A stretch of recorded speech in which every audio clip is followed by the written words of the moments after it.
और दोस्तों, क्या हाल चाल। आज की वीडियो में मैं आपके लिए लाया हूँ एक और स्कैम को, और ये स्कैम पॉपुलर हो रहा है OLX क्विकर जैसी ऑनलाइन मार्केट प्लेसेस पर। इस स्कैम को डिस्टेंस बाय स्कैम के नाम से भी जाना जाता है।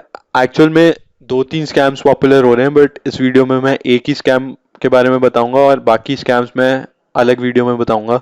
तो अगर आप लोग भी यूज़ करते हैं OLX क्विकर जैसी वेबसाइट्स, तो इस वीडियो को एंड तक देखिए ताकि आप भी पहचान पाएं इस स्कैम को और खुद को बचा पाएं ऐसे स्कैम में फंसने से। जैसा कि मैंने मेंशन किया, ये स्कैम पॉपुलर हो रहा है ऑनलाइन मार्केट प्लेसेस पे जैसे OLX क्विकर, क्योंकि OLX क्विकर पे बायर और सेलर वेरीफाई नहीं होते। मतलब वेरिफिकेशन के लिए ज़्यादा से ज़्यादा फ़ोन नंबर वेरीफाई करा दो, ईमेल वेरीफाई करा दो, या कोई फेसबुक अकाउंट वेरीफाई करा दो, इससे ज़्यादा वेरिफिकेशन नहीं होती। बट जो प्रॉपर ई कॉमर्स वेबसाइट्स हैं जैसे अमेजोन, फ्लिपकार्ट, उस पे तो सेलर वेरीफाइड होते ही होता है। और अब तो कस्टमर यानी कि बायर भी वेरीफाई कराने लग गए हैं वो लोग, मतलब KYC मांगते हैं आप लोगों से, वो भी मैंडेटरी होता जा रहा है। तो इसलिए स्कैम वहाँ पे नहीं होता है, ये स्कैम होता है OLX क्विकर जैसी वेबसाइट्स पे। तो इस स्कैम में बेसिकली होता क्या है, मान लो आपको अपना फ़ोन बेचना है, तो आपने लिस्ट कर दिया भाई OLX या कोई कर पे ये फ़ोन है, ये डिटेल्स हैं, और आपने एक प्राइस सेट कर दिया। मान लो आपको 5,000 का बेचना है, तो आपने 5,000 सेट कर दिया। या कई बार बंदा सोचता है कि यार सामने वाला बंदा नेगोशिएट भी करेगा, तो 5,000 में बेचना है तो मैं 5500 डाल देता हूँ। जो भी आपने प्राइस सोचा वो आपने डाल दिया वहां पे। अब आप ये एक्सपेक्ट कर रहे होंगे बायर तो आएगा, वो वो सारा फोन चेक करके देखेगा, चला चलू के देखेगा, भाई 5,000 की चीज कोई ऐसी थोड़ी ना ले लेगा। तो वो चला के देखेगा, सब वो सेटिस्फाई होगा, उसके बाद वो आपको पेमेंट करेगा और आपका फोन ले जाएगा। तो इस स्कैम में क्या होता है, इस स्कैम में जो स्कैमर है एज अ बायर बन के आता है आपके पास, और वो ये कहता है कि मैं तो यार दूसरी सिटी में रहता हूँ, मैं आपके पास आ नहीं सकता है ये चेक करने फोन, आप बस बता दो सही चल रहा है तो मैं आप पे भरोसा कर लूंगा और मैं फोन ले लूंगा आपसे। तो आपके दिमाग में आता है यार ऐसे थोड़ी ना होता है, बिना देख के कैसे ले लेगा, ये ऐसे ही टाइम पास कर रहा होगा। उसके बाद बायर जो होता है वो फिर आपको कन्विंस करता है मेरे को आपका फ़ोन लेना ही है, क्योंकि मेरा फ़ोन ख़राब हो गया है, जो भी है XYZ चीज़, वो आपको कहता है कि मेरे को तो ये फ़ोन लेना ही है, और आप इस फ़ोन की फाइनल कॉस्ट बता दो, और साथ में शिपिंग चार्जेस भी इंक्लूड कर लो कि मैं इस स्टेट में रहता हूँ। अपना कोई रैंडम सा एड्रेस दे देगा, वो फेक सा एड्रेस, वो कहेगा इस एड्रेस पे आपको भिजवाना है, तो आप शिपिंग चार्जेस पता कर लो, और मैं आपको फ़ोन की कॉस्ट प्लस शिपिंग चार्जेस दोनों दे दूंगा, और पहले दूंगा। आपके पास जब पैसे आ जाए मेरे को फोन भेज देना। आप सोचते हो यार ये तो जेन्युइन बंदा लग रहा है, ये तो मुझे पैसे भी पहले भेज रहा है, मेरे पे विश्वास भी कर रहा है, क्या दिक्कत है, मेरे पास पेमेंट आएगी तो मैं भेज दूंगा, नहीं पेमेंट आएगी तो नहीं भेजूंगा। आप दोनों के बीच डील हो जाती है कि भाई हाँ भाई, ये मेरा फोन प्लस शिपिंग चार्जेस मिला के इतना देना है आपको पैसा, और डील हो जाती है डन। उसके बाद आपके पास आता है मैसेज कि आपके बैंक में क्रेडिट हो गए हैं इतने पैसे, और वो पैसे जो आपकी डील हुई होती है वो उससे होते हैं एक्स्ट्रा। मान लो आपकी 5,000 में डील हुई, तो आपके बैंक अकाउंट में आ जाएंगे 15,000। उसके बाद बायर फिर से आपको कांटेक्ट करेगा कि मैंने गलती से आपको ज्यादा पैसे भेज दिए, आप प्लीज मुझे मेरे एक्स्ट्रा पैसे वापस कर दो। अब आप सोचोगे कि इसमें एक्चुअल में स्कैम हुआ क्या है। स्कैम ये हुआ है कि वो जो आपके पास मैसेज आया है, वो एक्चुअल में आपके बैंक ने मैसेज भेजा ही नहीं है।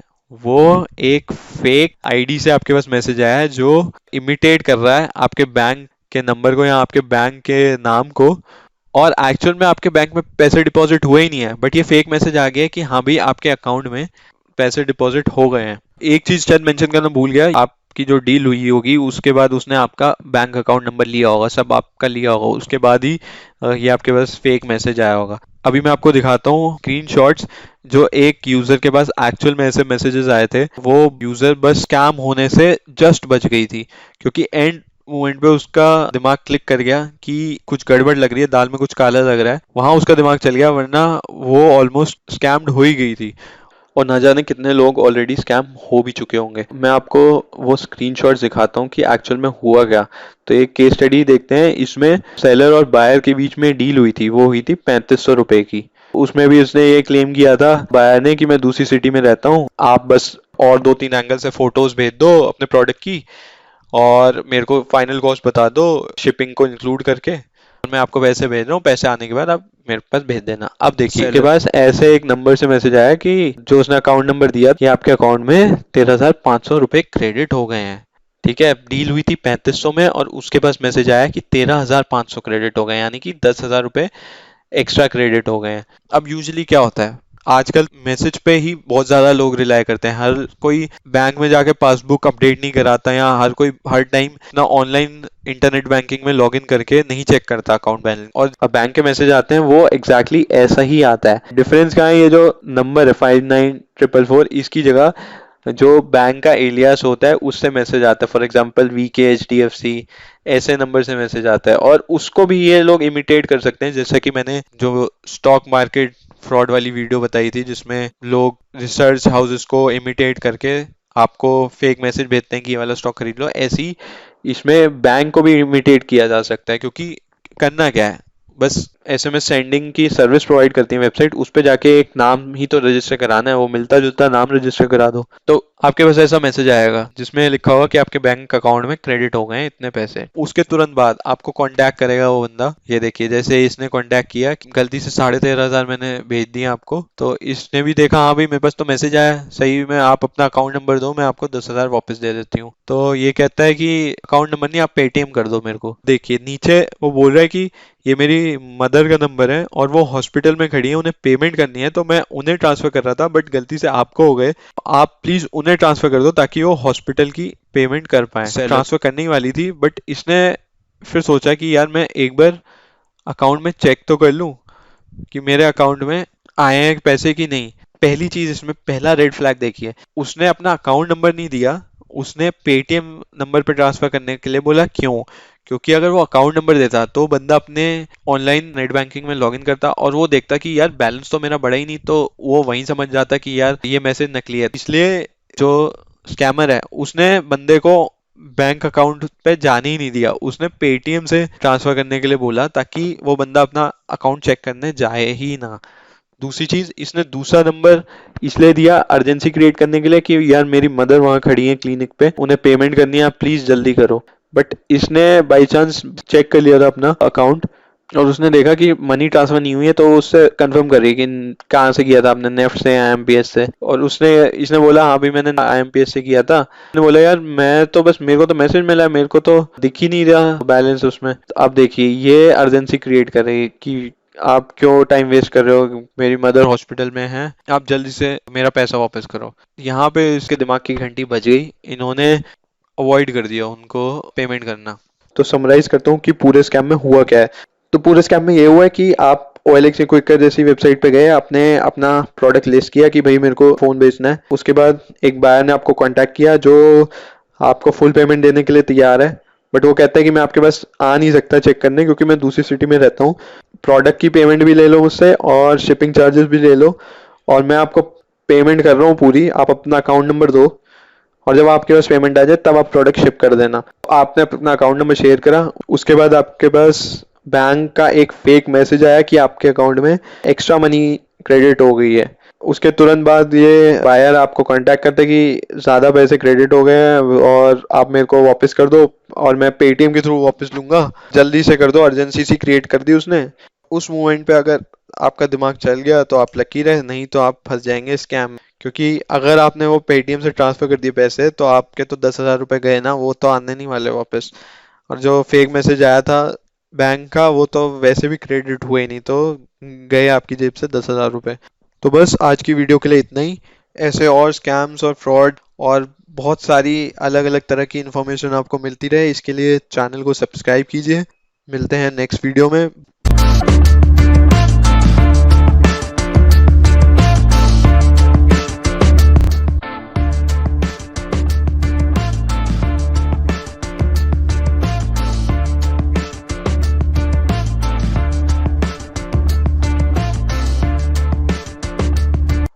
और दोस्तों क्या हालचाल।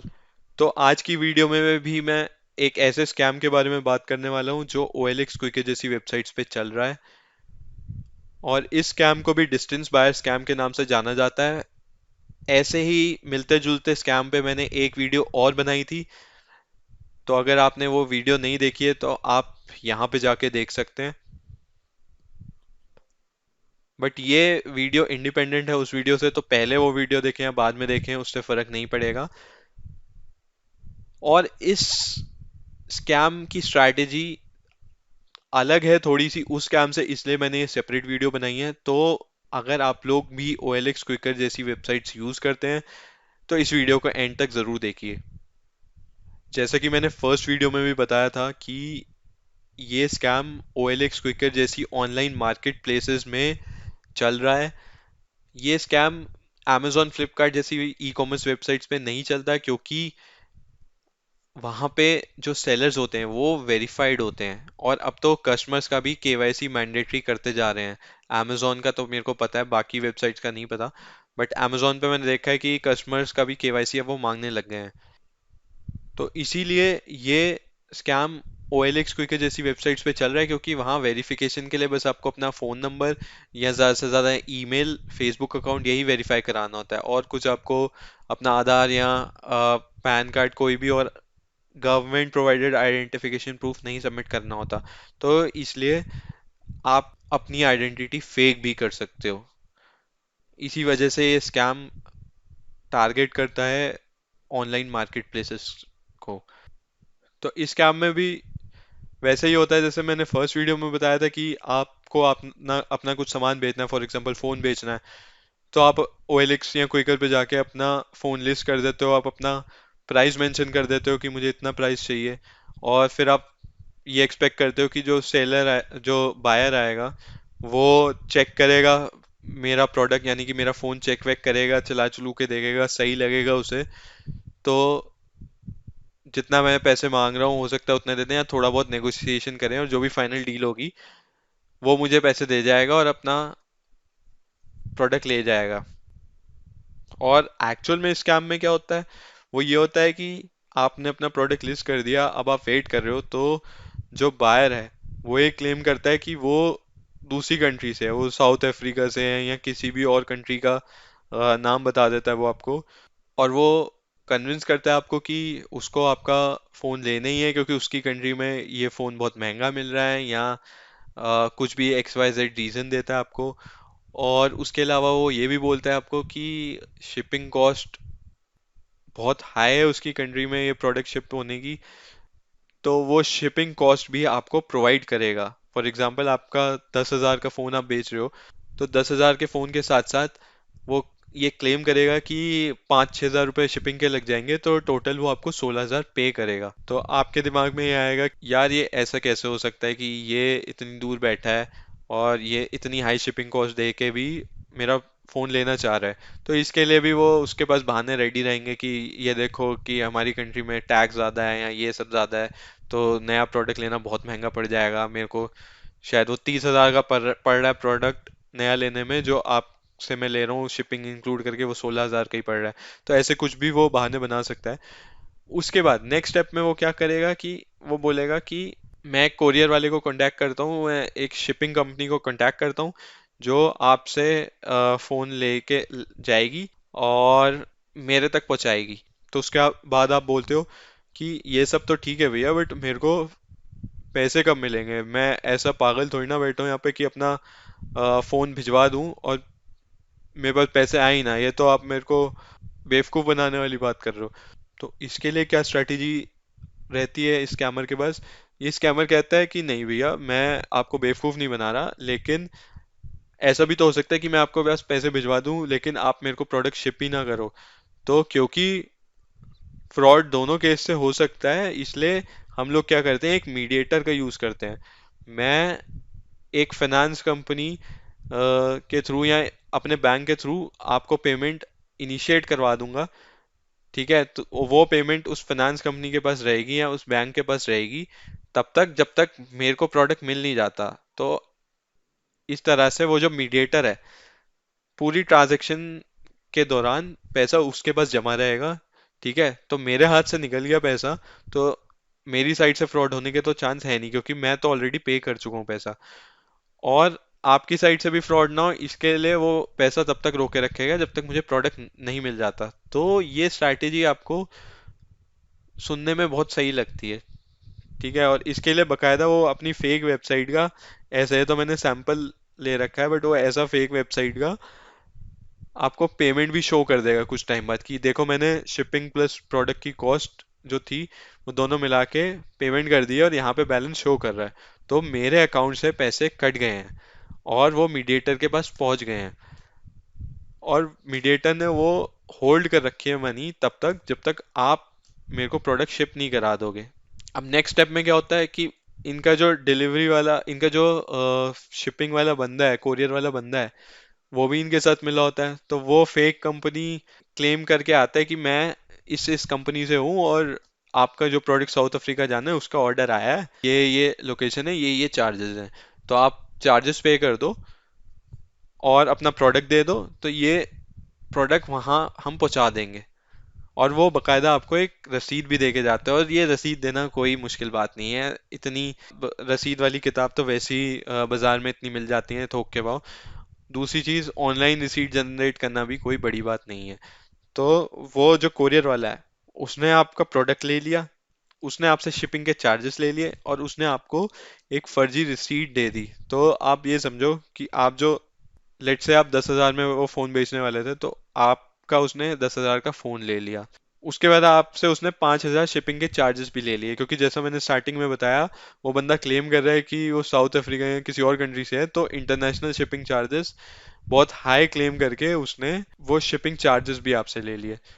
वो कोरियर वाला आपको प्रॉपर रिसीट दे रहा है, तो आप भी सोचोगे यार रसीद तो है ही मेरे पास, तो उसमें सारा ये कोरियर का ट्रैकिंग आईडी है, प्रॉपर बिल है, पक्का बिल है, तो क्या दिक्कत है मेरे को, मैं पेमेंट कर देता हूँ। 15,000 रुपये आपके पास से चले गए। 15,000 किस सेंस में, 5,000 तो आपने कैश दिए, नकद दिए, और 10,000 का आपने प्रोडक्ट दे दिया। वो बंदा आपके पास जो आया था कोरियर वाला, उसने आपको रसीद दी, उसने आपको बिल दिया, और आपसे वो प्रोडक्ट भी ले गया, 5,000 रुपये भी ले गया।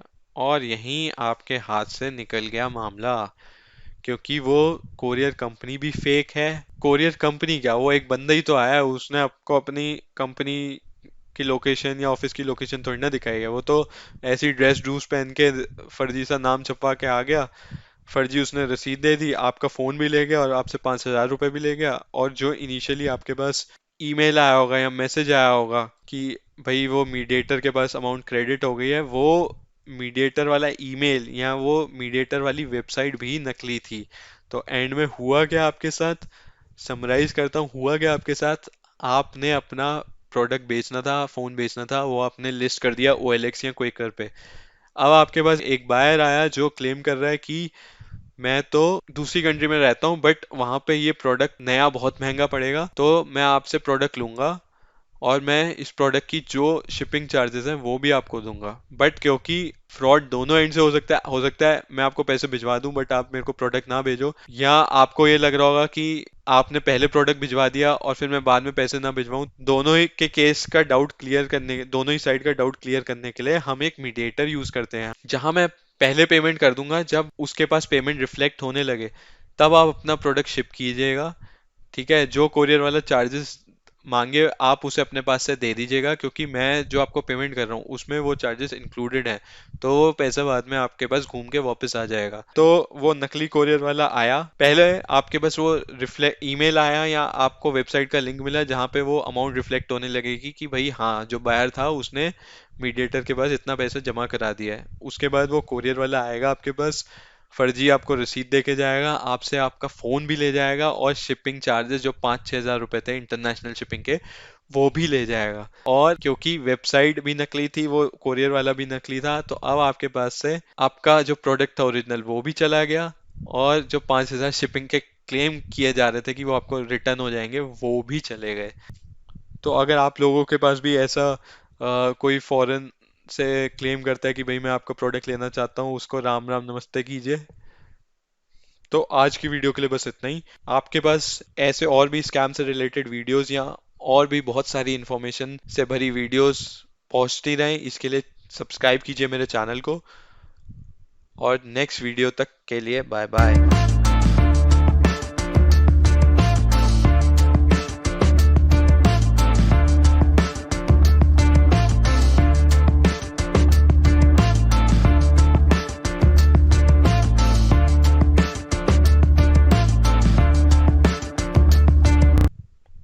और दोस्तों क्या हालचाल।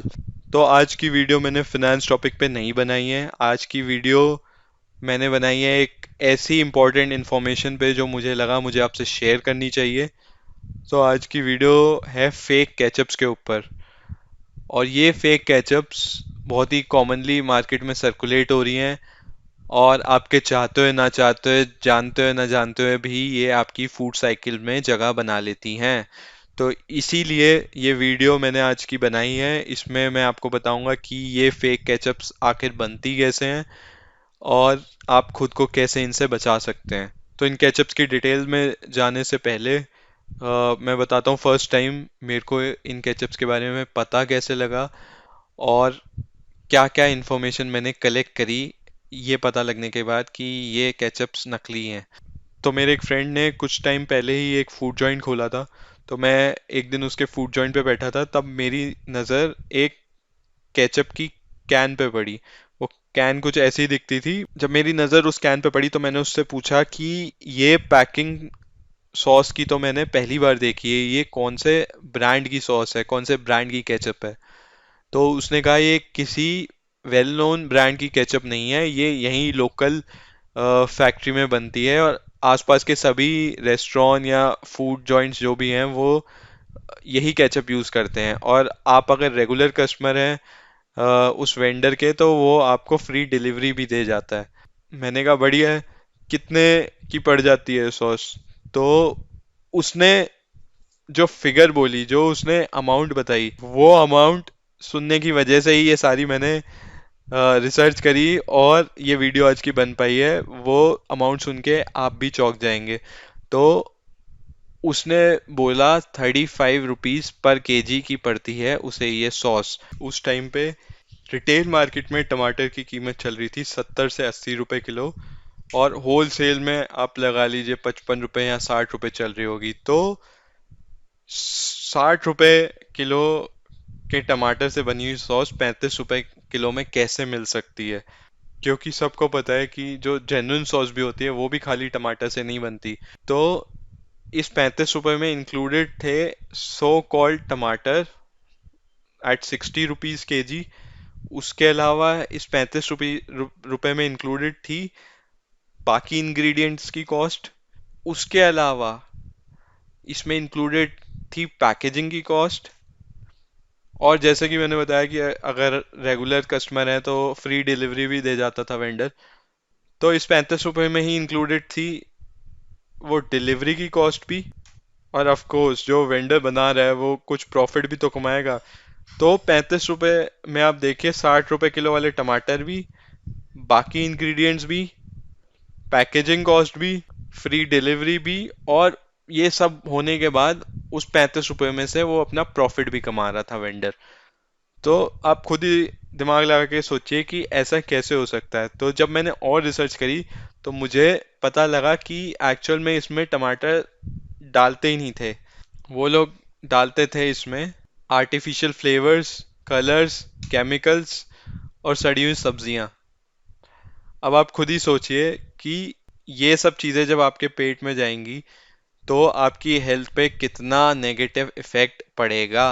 और ये सारी चीज़ें मैं नहीं बोल रहा हूँ, ये सारी चीज़ें बकायदा न्यूज़पेपर में भी छपी हैं। तो मेरी बात पे यकीन ना हो रहा हो तो मैं आपको न्यूज़पेपर की क्लिपिंग्स दिखाता हूँ। और क्लिपिंग्स के अलावा डिस्क्रिप्शन में मैंने इन न्यूज़ आर्टिकल्स के लिंक भी डाल दिए हैं, तो आप उन लिंक्स पे जाके भी देख सकते हैं।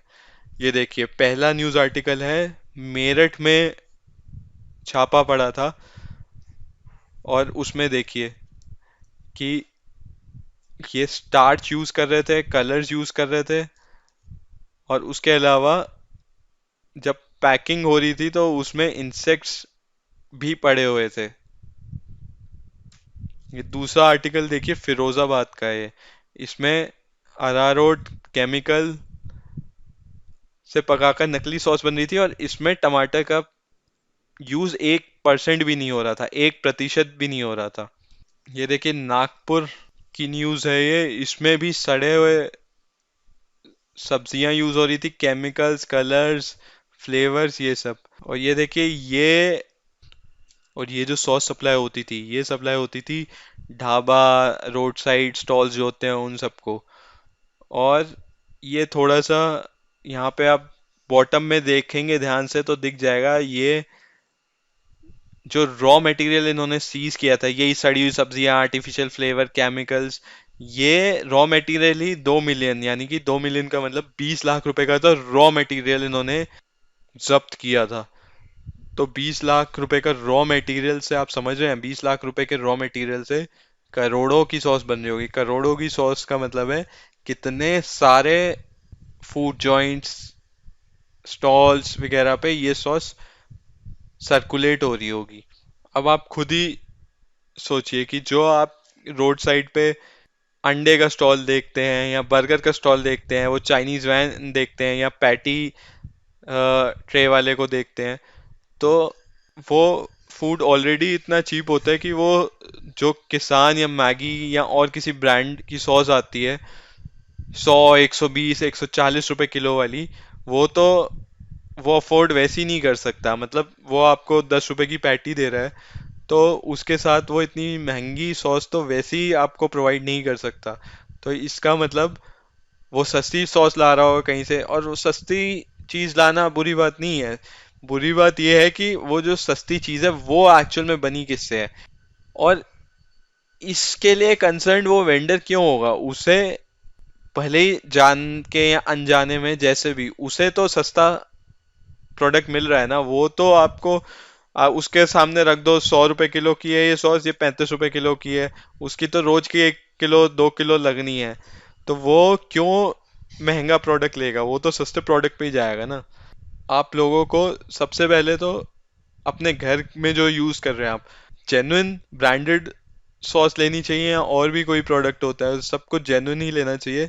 दूसरा कि क्योंकि आप भी देखते होंगे कबाड़ी वाला ये सब ले जाता है पुरानी बोतल सॉस की, रीफिल भी हो सकती है, तो इसलिए हमेशा रेप्यूटेड या अपने जानने वाले स्टोर से ही लीजिए। आप ऑनलाइन मंगा रहे हैं अमेजोन वगैरह से या कहीं से भी, तो उसमें भी बहुत सारे सेलर्स प्रेजेंट होते हैं, ऑनलाइन मार्केट प्लेस में भी, तो उसमें भी जो ऑथेंटिक सेलर है जिसकी रेटिंग अच्छी है उससे लीजिए, या फिर आप लोकल रिटेल स्टोर से भी ले रहे हैं तो अपने जानने वाले यहाँ अच्छे रिटेल स्टोर से लीजिए। क्योंकि ज़रूरी नहीं कि आप ब्रांडेड प्रोडक्ट ले रहे हो वो आपको जेन्युइन ही मिल जाए। बहुत बार पुरानी शीशी में, पुरानी शीशी का एक्सेस तो कबाड़ी से मिल ही जाता है ऐसी फेक कंपनीज को, तो वो पुरानी शीशी में भी रिफिल कर देती हैं। और तीसरा तो आप मतलब कहीं बाहर खा रहे हैं ऐसे, लोकल स्ट्रीट फूड खा रहे हैं, कुछ भी खा रहे हैं, तो सॉस अवॉइड कर दीजिए खाना। तो यही सारे पॉइंट्स थे जो मैं आज आपके सामने लाना चाहता था। तो अपने फैमिली मेम्बर्स और फ्रेंड्स के साथ ये वीडियो शेयर कीजिए, या डायरेक्टली खुद ही जाके उनको ये इन्फॉर्मेशन बताइए, ताकि वो लोग भी अपनी हेल्थ का ध्यान रख सकें। और आज की वीडियो के लिए बस इतना ही, जल्दी मिलते हैं नेक्स्ट वीडियो में। तो नेक्स्ट वीडियो तक बाय बाय। हेलो दोस्तों, तो आज की वीडियो में मैं बात करने वाला हूँ एक ऐसे स्टॉक मार्केट फ्रॉड के बारे में जो बहुत ही टाइम से चला आ रहा है, बट फिर भी इसमें बहुत सारे लोग बहुत ही आसानी से फंस जाते हैं।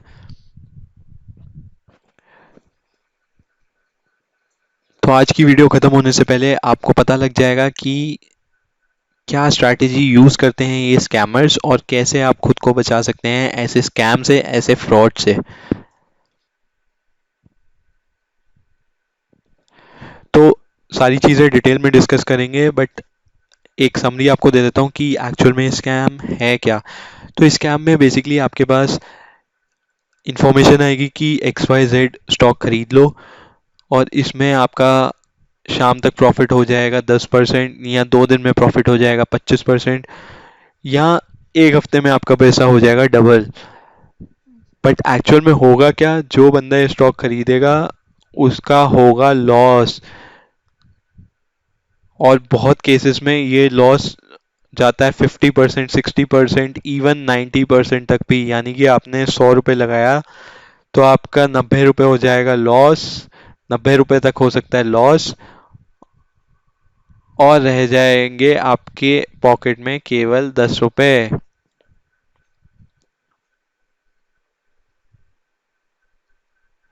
तो अब डिटेल में डिस्कस करते हैं कि क्या स्ट्रैटेजी रहती है स्कैमर्स की, कैसे कमाते हैं ये स्कैमर्स प्रॉफिट, और कैसे आप खुद को इससे बचा सकते हैं। तो सबसे पहले बात करते हैं कि क्या स्ट्रैटेजी रहती है स्कैमर्स की। तो उनका सबसे बड़ा हथियार और आपकी सबसे बड़ी कमजोरी है ग्रीड। तो इस हथियार को लेके वो आपके सामने आते हैं, वो आपके पास हो सकता है कॉल करें, या वो हो सकता है आपको एसएमएस करें। फॉर एग्जांपल ये एसएमएस मेरे पास आया था कुछ दिन पहले, और इसमें देखिए ये कितनी आसानी से क्लेम कर रहे हैं कि 8.7 पे खरीदो, 8 रुपये 70 पैसे पे खरीदो, और लगभग 40 पैसे का आपको प्रॉफिट हो जाएगा सेम डे। 40 पैसे का प्रॉफिट एक शेयर पे। तो ये तो कह रहा है 15,000 शेयर खरीदो, पर मान लो मैंने 10,000 शेयर खरीदे, तो 40 पैसे के हिसाब से हो गया 4,000 रुपये प्रॉफिट एक दिन में। और सेकंड ये क्या कह रहे हैं, बीटीएसटी, यानी कि बाय टुडे सेल टुमारो। इसमें कह रहे हैं 80 पैसे का प्रॉफिट, यानी कि एक शेयर पर 80 पैसे का ओवरऑल प्रॉफिट हो गया 8,000 का। तो यहाँ इन्होंने हथियार यूज कर लिया ग्रीड का। तो इंसान की कि जल्दी पैसा कमाना है, एक दिन में ही मुझे 10% कमाना है या 2 दिन में 25% कमाना है, तो वो वीकनेस इन्होंने कर दी हिट। बट अभी भी जो एंड में जाके इस स्कैम में जो भी इनोसेंट लोग फंसते हैं, अभी भी उनके दिमाग में ये जरूर आता होगा ये एसएमएस पढ़ के, यार ये एसएमएस फर्जी भी तो हो सकता है, हालांकि मुझे प्रॉफिट कमा के दे रहा है बट लॉस भी तो हो सकता है मेरा। तो वहां काम आती है इन स्कैमर्स की सेकंड स्ट्रैटेजी, सेकंड ट्रिक। तो सेकंड ट्रिक क्या है? सेकंड ट्रिक ये है कि ये लोग कभी भी आपको मोबाइल नंबर से एसएमएस नहीं भेजेंगे, ये भेजेंगे आपको एसएमएस वेबसाइट के थ्रू। और वो वेबसाइट का नाम, आजकल ऐसी बहुत सारी वेबसाइट है जहां आप बल्क एसएमएस के लिए रजिस्टर कर सकते हो, 1,000 रुपए में, 1,500 रुपए में। और जब आप रजिस्टर करते हो तो आप अपनी मर्जी का नाम चूज कर सकते हो। तो ये नाम चूज करते हैं जो बड़े ब्रोकरेज हाउसेज हैं या जो बड़े रिसर्च फर्म्स हैं, उनके नाम से मिलता जुलता नाम ये चूज करते हैं। तो जब आपके पास एसएमएस आता है तो ये वो एक्चुअल कंपनी से एसएमएस नहीं आ रहा है, ये इन्होंने इमिटेट किया है उन कंपनीज को वैसे ही सिमिलर साउंडिंग नेम से रजिस्टर करके। तो जब जो इनोसेंट इन्वेस्टर है उसने देखा कि भाई पहला तो उसका ग्रीड वाला वीकनेस तो हिट हो ही गया, अब बस उसे ये जानना है कि भाई ये अगर ऑथेंटिक एसएमएस है तो मैं तो कल ही पैसा डाल देता हूँ इसमें। तो वो सेकंड वाला जो स्ट्रैटेजी थी स्कैमर की, वो भी हिट हो गई। बस उन्हें कुछ इन्वेस्टमेंट नहीं करनी पड़ी, 1,000 1,500 में उन्होंने सिमिलर साउंडिंग नेम रजिस्टर किया, और जब एसएमएस भेजा उसने इनोसेंट इन्वेस्टर के पास, तो इनोसेंट इन्वेस्टर ने सोचा भाई ये तो इतनी बड़ी ब्रोकरेज हाउस ने एसएमएस भेजा है तो ये तो गलत हो ही नहीं सकता, कल ही जाके मैं खरीदता हूँ ये स्टॉक। तो यहीं फंस जाता है वो भोला वाला इन्वेस्टर। तो अच्छा, अब आप ये कैसे पता लगाएं कि ये भाई असली कंपनी ने भेजा है या ये कोई इमिटेट कर रहा है स्कैमर असली कंपनी को? तो पहला रेड फ्लैग तो यही है कि अगर आप उस कंपनी के कस्टमर नहीं है तो वो आपको एसएमएस क्यों भेजेगी? जब उस कंपनी के जो पेड कस्टमर हैं वो उसी को तो सर्विस प्रोवाइड करेगी। फॉर एग्जांपल कोई बड़ी रिसर्च कंपनी है, अब मैं उसका पेड कस्टमर हूँ, आप पेड कस्टमर नहीं हो, तो अगर वो आपको और मेरे को सेम इंफॉर्मेशन भेज रही है, तो मैं पागल हूँ जो मैं अलग से उसकी पेड सर्विस ले रहा हूँ? नहीं ना। तो इसलिए इसी वजह से ये कंपनीज, अगर आप इसके कस्टमर नहीं हो तो पहला रेड फ्लैग तो यही है कि अगर आप कस्टमर नहीं हो तो आपके पास ऑफिशियल कंपनी से एसएमएस नहीं आएगा। तो फर्स्ट रेड फ्लैग यही है कि ये इमिटेट कर रहा है स्कैमर उस कंपनी को। अब सेकंड रेड फ्लैग की, अगर आप मान लो कस्टमर हो भी, तो अगर आप किसी बड़ी रिसर्च कंपनी या ब्रोकरेज हाउस के कस्टमर रहे होगे तो आपको ये एक्सपीरियंस जरूर रहा होगा कि ये कंपनीज एक रिलेशनशिप मैनेजर यानी कि आरएम प्रोवाइड करती है। आपको कभी भी ऑटोमेटेड एसएमएस नहीं आते, आपको वो आरएम ही भेजता है।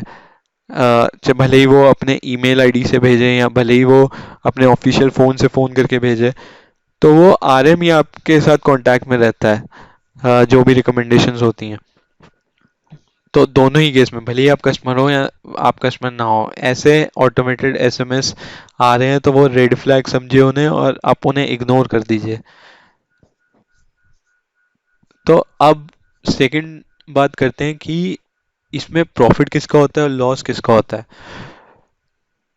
और ये ऐसे एसएमएस भेज क्यों रहे हैं। तो बेसिकली क्या होता है कि जो कंपनी के ओनर्स हैं या इंटरनल, जो बहुत अच्छे से जानते हैं, भले ही वो प्रमोटर्स हो, ओनर्स हो, इन्वेस्टर्स हो, जो भी हो, उनके पास अधिकतर टाइम ऐसी इंफॉर्मेशन पहले ही आ जाती है कि कंपनी के साथ कुछ बुरा होने वाला है। ऑब्वियसली मार्केट में फैलने से पहले तो मालिक को ही पता चलेगा ना कि भाई मेरी कंपनी बंद होने वाली है, या मेरे पे फ्रॉड का केस रजिस्टर होने वाला है, या मेरे पास जो मैंने वेंडर से रॉ मटेरियल खरीदा था उसको देने के पैसे नहीं है, तो अब तो मैं अपना सारा सामान वामान बटोर के भाग जाता हूँ, अंडरग्राउंड हो जाता हूँ या फॉरेन भाग जाता हूँ।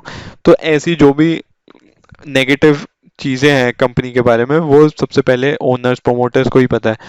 तो अब वो ऐसे तो है नहीं कि भाई ये इन्फॉर्मेशन नहीं और सुबह ताला लगा के भाग गए, वो भी चाहेंगे कि उनका जो भी इस कंपनी में पैसा लगा हुआ है वो निकाल लें।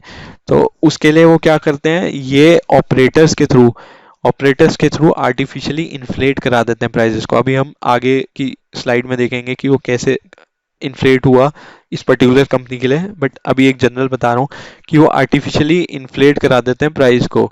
और वो इन्फ्लेट कराने से जस्ट पहले ऐसे एसएमएस भेज देते हैं, मतलब 2-3 दिन पहले ऐसे एसएमएस भेज देंगे और फिर आर्टिफिशियली इन्फ्लेट करा देंगे। आर्टिफिशियली इन्फ्लेट कराने से पहले ही 1-2 दिन पहले ऐसे एसएमएस, बल्क एसएमएस गए होंगे बहुत सारे इन्वेस्टर्स के पास। तो क्या होगा, इन्वेस्टर देखेगा अरे यार ये मेरे पास एसएमएस आया था लेकिन मैंने मिस कर दी ये अपॉर्चुनिटी, ये रैली मैंने मिस कर दी। बट ये देखिए जैसे इन्होंने ये दे रखा है कि फाइनल टारगेट 14 रुपीज, तो अब इन्वेस्टर सोचेगा भाई मैंने 9 रुपए 8 रुपए पे नहीं खरीदा, 9 रुपए पे नहीं खरीदा, अब प्राइस हो गया इसका 10 रुपए या 12 रुपए, तो अब खरीद लेता हूँ, 2 रुपए का प्रॉफिट तो मुझे तब भी मिल जाएगा। तो यहीं फंस जाता है वो इन्वेस्टर, क्योंकि यही इसी वजह से आर्टिफिशियली इन्फ्लेट किया गया था प्राइस को। अभी इन्वेस्टर हैं जो भोले वाले इन्वेस्टर हैं जिनके पास ये समझ गया था, जब वो आके खरीदेंगे 12 रुपए पे, 11 रुपए पे, 13 रुपए पे, तब वो जो कंपनी के ओनर्स हैं या प्रमोटर्स हैं वो बेच देंगे अपने शेयर महंगे में, यानी कि 11-12 रुपए में, और वो लेके सारा पैसा जाएंगे भाग, और जो इन्वेस्टर थे वो अटक जाएंगे यहीं पे 12-13 रुपए पे। तो अब मैं आपको दिखाता हूँ कि इस पर्टिकुलर कंपनी के साथ ऐसे ही कुछ हुआ।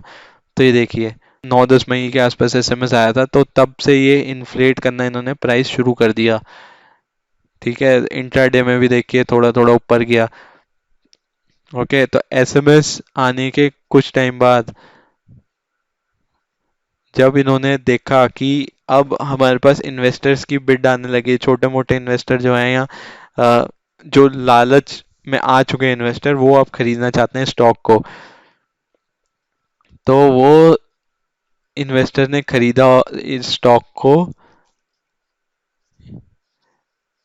इस टाइम पे 16 मई के आसपास, 15 मई के आसपास, जब ये स्टॉक अपने हाईएस्ट प्राइस पे चला गया था।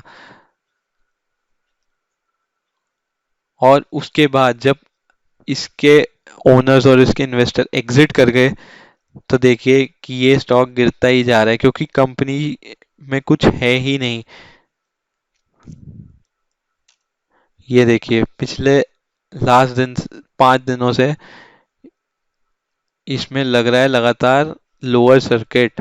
तो लोअर सर्किट की बात करता हूँ, बट ये देखिए 16 मई से 24 मई, ऑलमोस्ट 8 दिन से ये लगातार गिरता ही जा रहा है। तो जिन इन्वेस्टर ने यहाँ पे 9 रुपए पे खरीदा होगा, वो उनका ऑलरेडी इतना लॉस तो हो ही चुका है, और ये लॉस एक्चुअल में और ज़्यादा होगा। वो मैं बताता हूँ क्यों, क्योंकि इसमें पिछले 5 दिन से लग रहा है लोअर सर्किट, और आगे भी लगता रहेगा काफ़ी टाइम तक। तो लोअर सर्किट क्या होता है, लोअर सर्किट वो होता है जब उस पर्टिकुलर स्टॉक की उस दिन के लिए ट्रेडिंग बंद हो जाती है। तो एक सेबी ने लिमिट डिफाइन कर रखी है, फॉर एग्जांपल इस स्टॉक की है 5%। तो अगर जैसे ही प्राइस पिछले दिन से 5% नीचे जाएगा, फॉर एग्जांपल कल प्राइस 100 रुपये था क्लोजिंग प्राइस, और आज 95 जैसी हुआ, ट्रेडिंग स्टॉप हो जाएगी उस स्टॉक में उस दिन के लिए। तो इस स्टॉक में भी यही हो रहा है, डेली डेली 5% गिर जाता है सुबह सुबह ही, और फिर लग जाता है लोअर सर्किट। तो जो इन्वेस्टर निकलना चाहता है वो निकल भी नहीं पाता है। तो फॉर एग्जांपल अगर आपको रियलाइज भी हो गई आपकी गलती, और आपने सोचा कि चलो यार 9 रुपए का खरीदा था, 1 रुपए का नुकसान करके मैं बेच देता हूँ, बट आप बेच ही नहीं पाओगे क्योंकि इसमें लग चुका है लोअर सर्किट, सुबह सुबह ही लोअर सर्किट लग चुका है। तो आपका पैसा फंस गया। आप सोचोगे चलो यार कल बेच दूंगा, कल 7 रुपए भी हुआ तो भी बेच दूंगा। तो आप गए मॉर्निंग में, जैसे ही आपने ट्रेड लगाई आपने देखा कि इसमें तो ट्रेडिंग बंद हो चुकी है क्योंकि इसमें ऑलरेडी लोअर सर्किट लग चुका है। तो ऐसे फंसे रह जाते हैं इन्वेस्टर के पैसे, और ऐसे डेली के डेली लॉस होते होते हो जाता है 50%, 60%। जब उसका मौका लगेगा, जब वो निकाल पाएगा, जिस दिन लोअर सर्किट लगने से पहले उसने निकाल दिया, तब वो एग्जिट कर पाएगा इन्वेस्टर। तो तब तक उसका लॉस ही लॉस होता रहेगा। तो जो पैसा कमाने वाले थे, प्रॉफिट कमाने वाले थे ओनर्स, वो तो निकल गए। वो तो यहाँ पे हाईएस्ट पॉइंट पे, जो ग्रीन वाला आप देख रहे हैं, हाईएस्ट पॉइंट पे प्रॉफिट बुक करके, या इवन थोड़ा नीचे प्रॉफिट बुक करके निकल गए। अब फंसे रह गए इसमें इन्वेस्टर्स। और ये देखिए, इसमें कोई बाय करने वाला ही नहीं है। ये 24 मई का मैं मनी कंट्रोल के चार्ट दिखा रहा हूँ आपको। मनी कंट्रोल कंट्रोल जो वेबसाइट है, इसमें हर कोई सेल करने वाला है। और ये देखिए मनी कंट्रोल बोर्ड का मैं आपको वो मैसेजेस दिखाता हूँ। इसमें यही क्वेरी डाल रखी है लोगों ने कि मैंने शेयर खरीदे थे, अब मैं बेच नहीं पा रहा हूँ, बताइए कैसे भेजें। डांट लगा रखी है इनफैक्ट, उसका रीज़न बताने के बजाय कि लोअर सर्किट लग रहा है इसलिए आप नहीं बेच पा रहे हो, उसका ये रीज़न है, बट इसने डांट लगा रखी है कि तुमने एसएमएस के बेस पे खरीदा ही क्यों। ये देखिए, ये एक और यूज़र ने अपनी वो दुख शेयर कर रखा है कि ये तो फ्रॉड हुआ है हमारे साथ।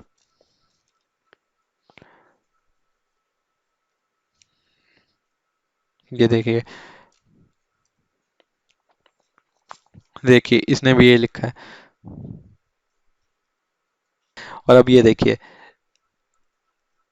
इसमें ये इन्वेस्टर या जो ओनर थे, ये इस मोमेंट पे एग्जिट किए होंगे, तभी इतनी हैवी वॉल्यूम, क्योंकि कोई इंडिविजुअल इन्वेस्टर के पास तो इतने सारे शेयर्स होंगे नहीं। ये तो इतने सारे शेयर्स तो ओनर के पास या प्रमोटर्स के पास ही होंगे। तो उन्होंने एग्जिट कर दिया है इतने रुपए पे बेच के। और ये खरीदे किसने इतने महंगे प्राइस पे शेयर? ये खरीदे हैं भोले भाले इन्वेस्टर्स ने। ये देखिए, ये कह रहे हैं एसएमएस के जरिए फर्जीवाड़ा कर रहे हैं।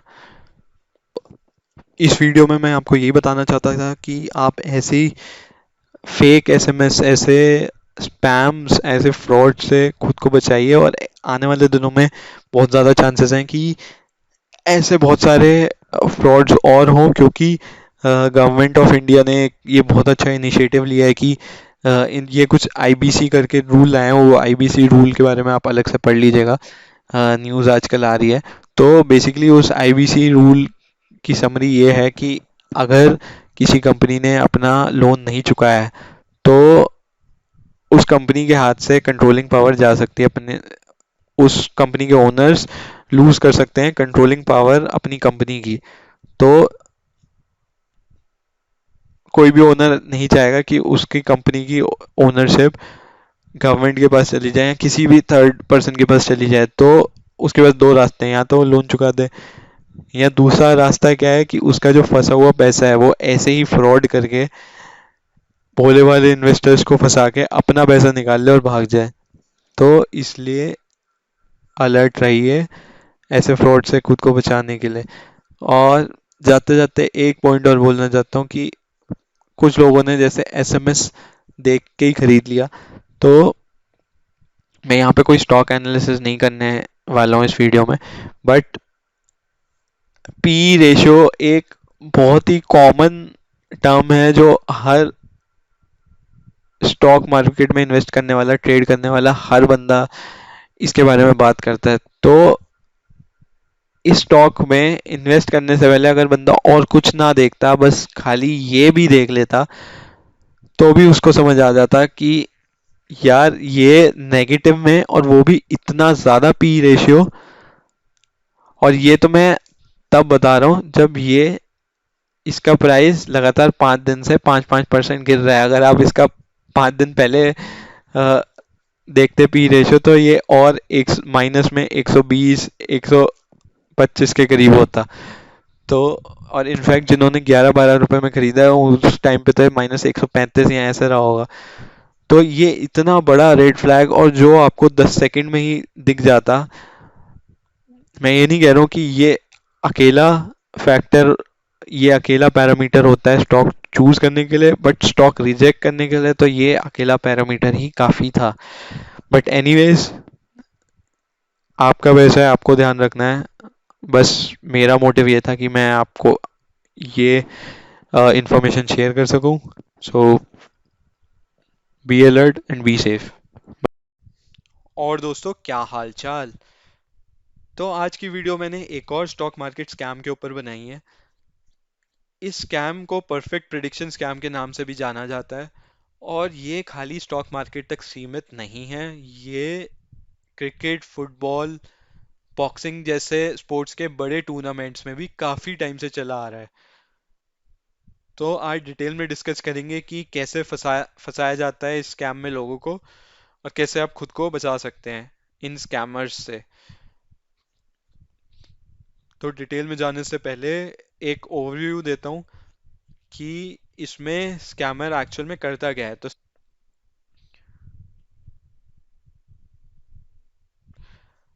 तो इसमें स्कैमर एक्चुअली आपको कन्विंस कर देता है कि उसके पास फ्यूचर प्रिडिक्ट करने की पावर है। और फ्यूचर प्रिडिक्ट करने के लिए वो आपसे कुछ फीस मांगता है, कुछ पैसे मांगता है। बट ये फीस लेने से पहले वो प्रूफ करता है कि उसकी फ्यूचर प्रिडिक्ट करने की एक्यूरेसी है 100%। यानी कि वो जितनी बार फ्यूचर प्रिडिक्ट करेगा, उतनी बार सही होगा, उतनी बार वैसा ही होगा जैसे उसने प्रिडिक्ट किया है। तो भले ही ये किसी गेम का रिजल्ट हो, या भले ही ये स्टॉक मार्केट में किसी स्टॉक का प्राइस हो, किसी भी चीज में वो आपको पहले ये प्रूव करेगा। और जब आप भी देखेंगे कि हाँ भाई, ये 4 बार से ये जो बोल रहा है बिल्कुल वैसे ही हो रहा है, तो तो उस स्कैमर के लिए आपको फंसाना बहुत ही आसान हो जाएगा।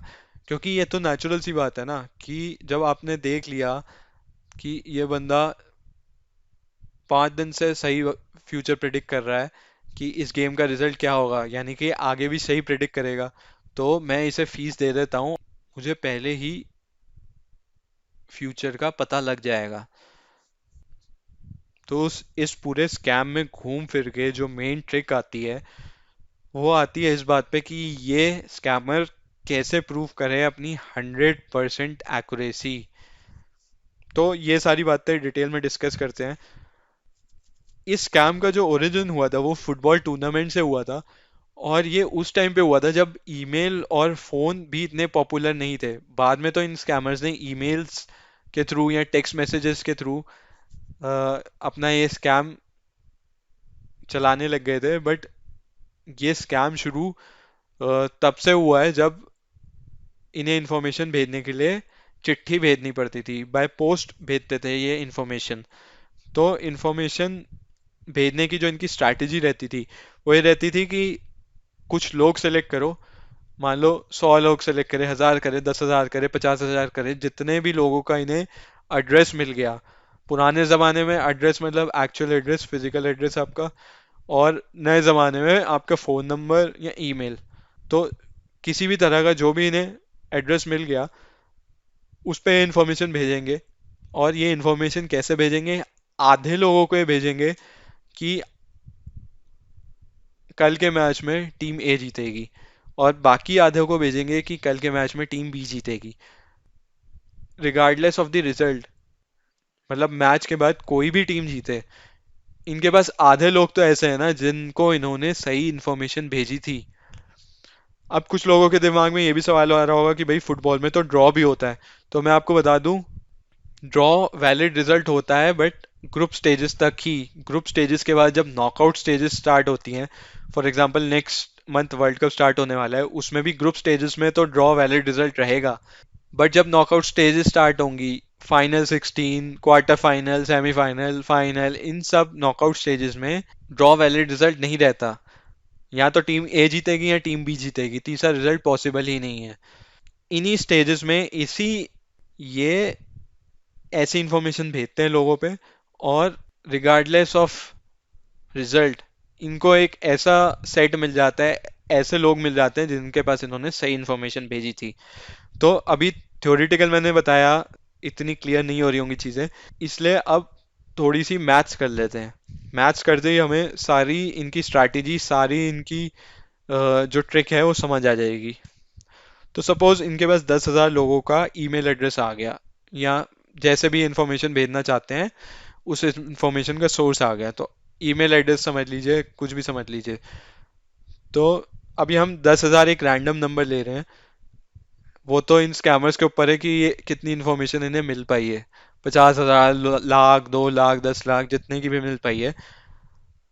अब हम 10,000 लोगों का लेके चलते हैं। तो क्या हुआ, इन्होंने फर्स्ट मैच में इन 10,000 लोगों को डिवाइड किया 5-5 हजार लोगों के ग्रुप में। ठीक है। तो फर्स्ट 5,000 को इन्होंने बोला टीम 1 जीतेगी, और सेकंड 5,000 को बोला इन्होंने कि टीम 2 जीतेगी। तो अब मान लीजिए रिजल्ट जो आया उसमें टीम 1 जीती। तो जिन लोगों को इन्होंने भेजा था कि टीम 1 जीतेगी, वो वाला ग्रुप इन्होंने दोबारा से सेलेक्ट कर लिया, और बाकी लोगों का ग्रुप डिस्कार्ड कर दिया।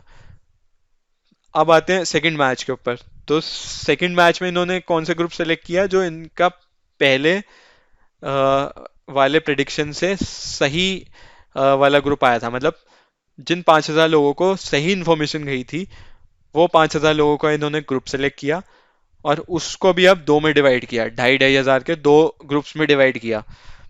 पहले ग्रुप को भेजा इन्होंने कि टीम 3 जीतेगी, और सेकंड ग्रुप को इन्होंने भेजा कि टीम 4 जीतेगी।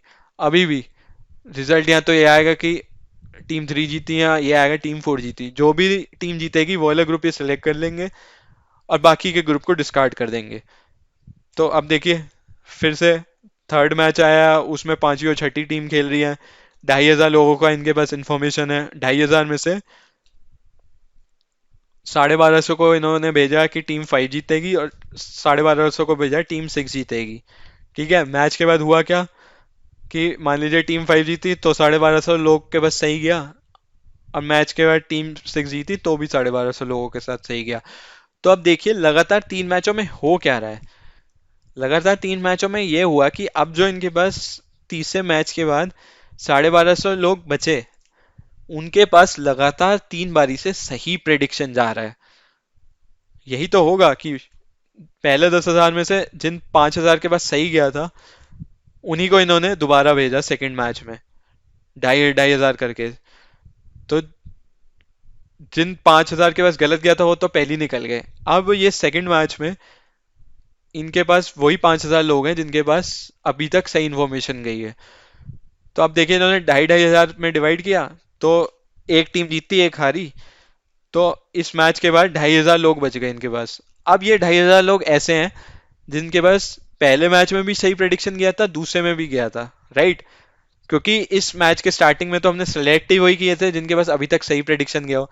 तो इस मैच के बाद जो 2,500 बच गए, उनके पास लगातार 2 मैच से सही प्रेडिक्शन जा रहा है। अब देखिए तीसरे मैच के बाद क्या हुआ। अब हमने 2,500 वही लोग सेलेक्ट किए थे जिनके पास पहले 2 मैच का सही प्रेडिक्शन गया था, राइट।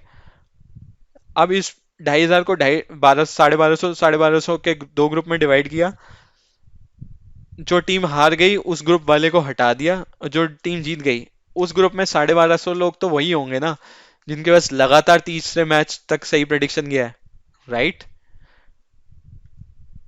तो ये 3 बारी तक रुक जाते हैं, कई बार चौथी बार में भी जाते हैं। तो अब 1,250 ये वाले जो लोग हैं, ये वो हैं जिनके पास लगातार 3 मैचों से सही प्रेडिक्शन जा रहा है।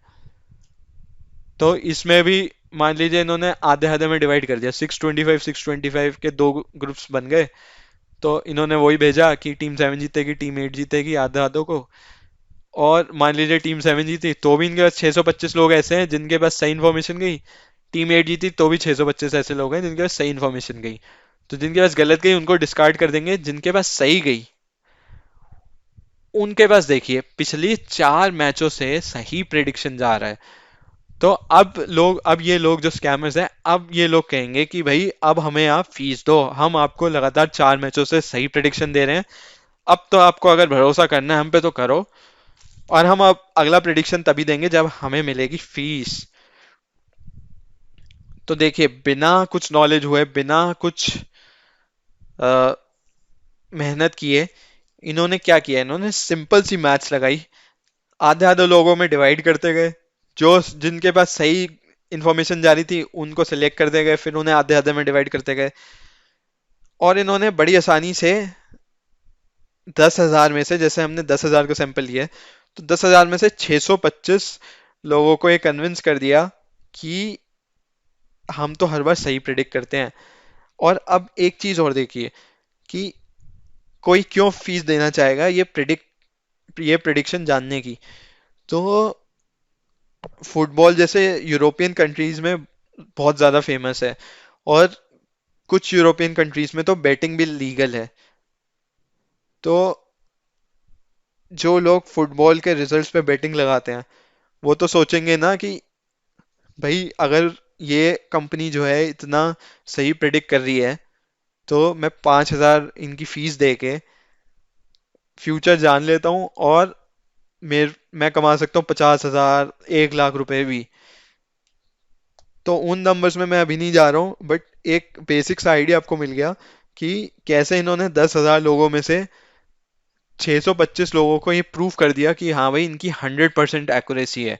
और अब इन 625 में से देखिए कि 10% भी, 60 लोग भी अगर ये इनकी पेड सर्विस ले लेते हैं तो इनके पास बहुत ज़्यादा प्रॉफिट आ जाएगा। और ये तो मैंने 10,000 का सैंपल लिया था, ये लोग तो जनरली और ज़्यादा बड़े स्केल पे भी भेज सकते हैं, या छोटे स्केल पे भी भेज रहे हैं, तो इनकी फीस इतनी तो रहती है कि भाई एक सीजन में, मतलब एक टूर्नामेंट में ये लाखों करोड़ों रुपए कमा ले। बिल्कुल यही स्ट्रैटेजी है स्टॉक मार्केट स्कैमर्स भी लगाते हैं, यहीं से सीख के आए हैं, और बिल्कुल सेम स्ट्रैटेजी ये यूज करते हैं स्टॉक मार्केट में भी।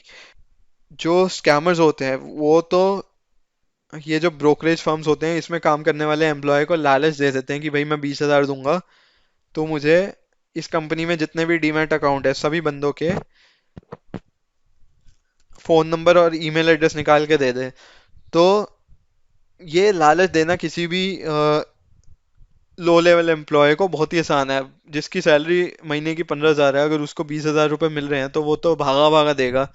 वो तो बल्कि उस स्कैमर को तो देगा ही, वो और ढूंढेगा 5 जने जाके जो वो डेटा लेने के लिए रेडी हो। तो स्ट्रिक्ट लॉज नहीं है यहाँ पे, इसलिए इतना डेटा लीक हो जाता है, बट वो छोड़िए। एक बार स्कैमर्स के पास डेटा आ गया तो, जैसा कि हमने फुटबॉल मैच में देखा कि ग्रुप स्टेजेस के बाद दो ही रिजल्ट पॉसिबल है, या तो टीम ए जीतेगी या टीम बी जीतेगी।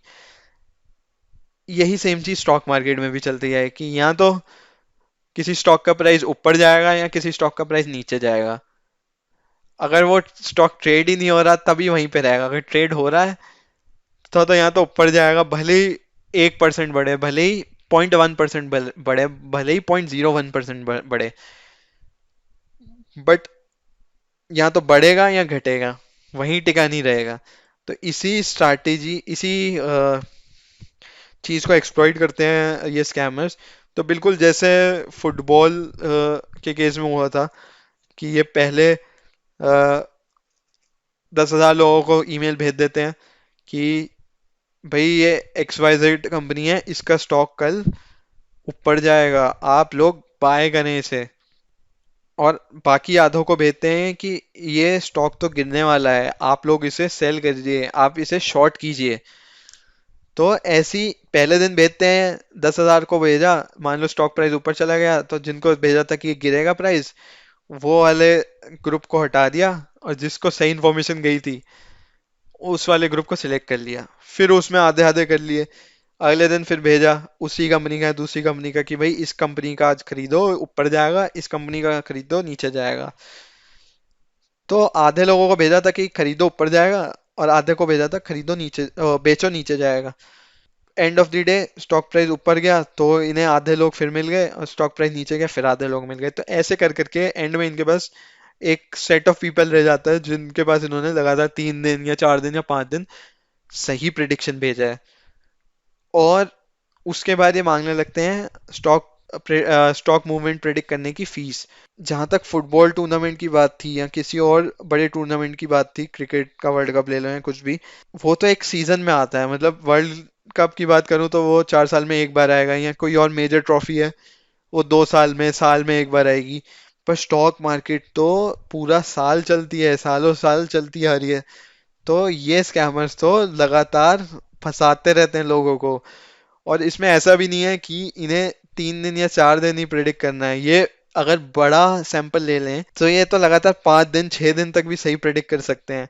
6 दिन 7 दिन, और इतने दिन प्रिडिक्ट सही प्रिडिक्ट करने के बाद तो कितना भी समझदार बंदा हो वो भी इनके झांसे में बड़ी आसानी से आ सकता है। तो इसलिए जब आपके पास ऐसे ईमेल आए या ऐसे मैसेज आए, उन मैसेजेस को इग्नोर कीजिए, उन मैसेजेस से दूर रहिए।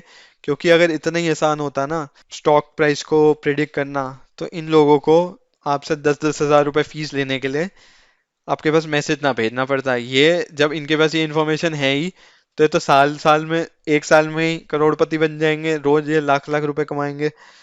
तो ये सिंपल सा लॉजिक है इस स्कैम से बचने का, कि अगर कोई आपको सही स्टॉक प्राइस प्रिडिक्ट करने का क्लेम कर रहा है ना, तो उसे वो इन्फॉर्मेशन आपको देने की जरूरत है ही नहीं, वो इन्फॉर्मेशन आपको बेचने की जरूरत है ही नहीं। वो खुद ही उस इन्फॉर्मेशन से इतना पैसे कमा सकता है कि वो तो अपने घर पर आराम से बैठेगा, उसे क्या जरूरत है ऐसे ईमेल भेजने की, मेहनत करने की। तो आज की वीडियो के लिए बस इतना ही। बाकी आप लोगों का मेहनत का पैसा है, मेहनत की कमाई है, आप लोग ज़्यादा समझदार हैं। मैं तो कोशिश कर रहा हूँ कि बस ऐसे स्कैम्स हाईलाइट कर पाऊँ, ताकि कोई इनोसेंट बंदा अपने खून पसीने की कमाई इन स्कैमर्स को ऐसी मुफ्त में ना दे दे। तो ऐसी और वीडियोस भी मैं लाता रहूँगा। ठीक है, ओके बाय। और दोस्तों, क्या हालचाल। तो कुछ टाइम पहले मैंने एक स्टॉक मार्केट स्कैम के बारे में वीडियो बनाई थी। ये आज की वीडियो उसी वीडियो का फॉलो अप है। तो अगर आपने पहले वाली वीडियो नहीं देखी है तो जाइए यहाँ पे और देख के आइए। तो इस वीडियो में मैंने बस उस पर्टिकुलर कंपनी के बारे में बात करी है जो मैंने लास्ट वीडियो में भी आपको दिखाई थी।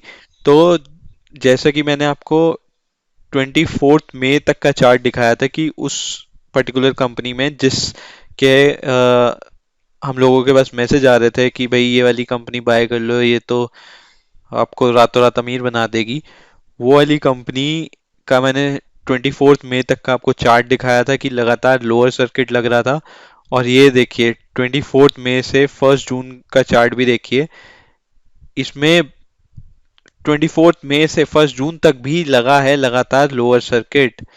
ये देखिए यहाँ से गिरा है 5%, फिर अगले दिन 5% गिरा, फिर 5%, फिर 30 मई को फिर 5%। तो ऐसे ऐसे गिरते गिरते काफी ज्यादा गिर चुका है। तो जो लोग इसमें फंसे हैं उनका कैपिटल तो कम हुआ ही हुआ है, साथ ही वो निकल भी नहीं पा रहे हैं इस स्टॉक से। क्योंकि इसमें सुबह ट्रेड स्टार्ट होते ही लोअर सर्किट लग जाता है, और फिर इस स्टॉक में लोअर सर्किट लगने के बाद ट्रेड हो जाती है बंद।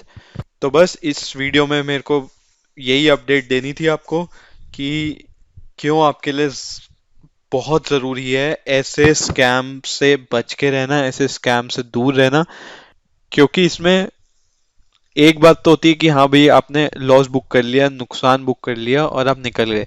बट ऐसे स्टॉक में तो आप फंसे के फंसे भी रह जाते हो बहुत टाइम तक। तो चलिए मिलते हैं नेक्स्ट वीडियो में। Okay bye.